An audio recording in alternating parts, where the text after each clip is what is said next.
The F-8 Crusader, which was numerically the most prevalent fighter in the U.S. Navy at the start of America's involvement in the Vietnam War in 1964, with 482 F-8Cs, F-8Ds, and F-8Es outfitting 17 frontline units, was known to its pilots as the last of the gunfighters due to its quartet of Colt Browning Mk-12 20mm cannons. Its great naval rival, the F-4 Phantom II, was armed exclusively with missiles.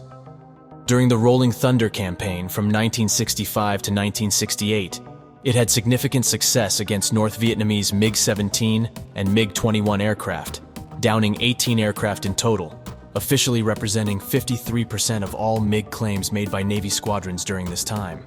However, on September 5, 1966, the Crusaders of the USS Oriskany suffered a rare F-8 air-to-air loss.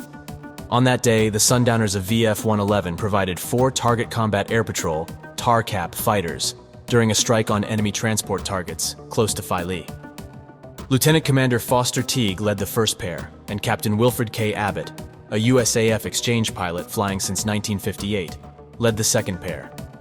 Teague took his wingman inward to protect the A-4 Skyhawks, leaving Abbott and Lieutenant Randy Rhyme to orbit offshore, as described by Barrett Tillman and Henk van der Lucht in their book VF-11 VF-111 Sundowners, 1942 to 1995. Teague egressed when he ran out of fuel, allowing Abbott to move in and continue guarding the A-4s. Situational awareness was compromised when Rhyme was forced to follow Abbott on a trail due to cloud cover. Abbott and Rhyme were startled to see 2 MiG-17s emerge from the clouds while they were circling at 6,000 feet. Without being noticed, the Red Bandits maneuvered into gun range and fired 23mm cannon rounds at Rhyme's Crusader. Abbott took a shot from the stalkers at a 90-degree angle while covering Rhyme. The challenging gunnery challenge, a close-range, high-deflection shot, was where he put his faith. The USAF pilot had to deal with North Vietnamese opponents who could fire. The Crusader was struck numerous times, all of which were fatal. Abbott's instrument panel was broken, his canopy was damaged, and his helmet was knocked off. Abbott pulled the black and yellow handle to launch himself out of the destroyed Vought because the controls were non-responsive. The sole enemy jet loss for the Sundowners, he parachuted into 7 years of captivity. Randy Rhyme just about made it. He escaped his attackers despite being slightly hurt by glass shards from his canopy and just had enough fuel to limp back to the Zero boat. He missed the wave-off lights, caught a wire after it had already passed, and his starboard wheel came off. About 300 pounds of JP-5 were still in Rhyme's possession, but not enough to make another pass at the deck. Oriskany then double-checked with the controllers in charge of keeping an eye on enemy radio nets and locating hostile aircraft. It soon became clear that the 2 MiGs had mishandled an earlier attempt to hit the F-8s before being told to adjust their position for the successful bounce. Abbott and Rhyme had been refused access to this crucial information for unspecified reasons. Later, Abbott recalled, "On the 5th of September, I was flying my F-8 Crusader in bright and sunny conditions when I was shot down over North Vietnam. In the ejection, my right leg was broken. After the leg was finally operated on, I was in a cast for about 4 months.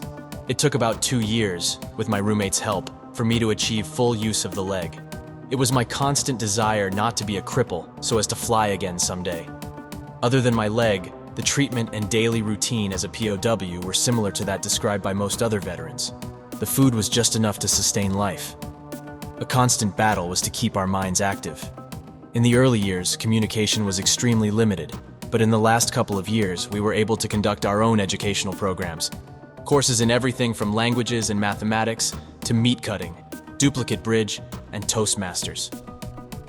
Nguyen Van Bay, North Vietnam's first ace, who had already been involved in the downing of 2 Crusader aircraft, an RF-8A and an F-8E, off USS Hancock, CVA-19, on June 21, 1966, might have been the cause of Abbott's demise. He claimed an F-105 and an A-4 later that month, both of which are not supported by U.S. records, adding 4 additional victories in April 1967. Van Bay was thus one of only 4 MiG-17 pilots from the Vietnamese People's Air Force, VPAF, who likely took part in the downing of 5 or more American aircraft.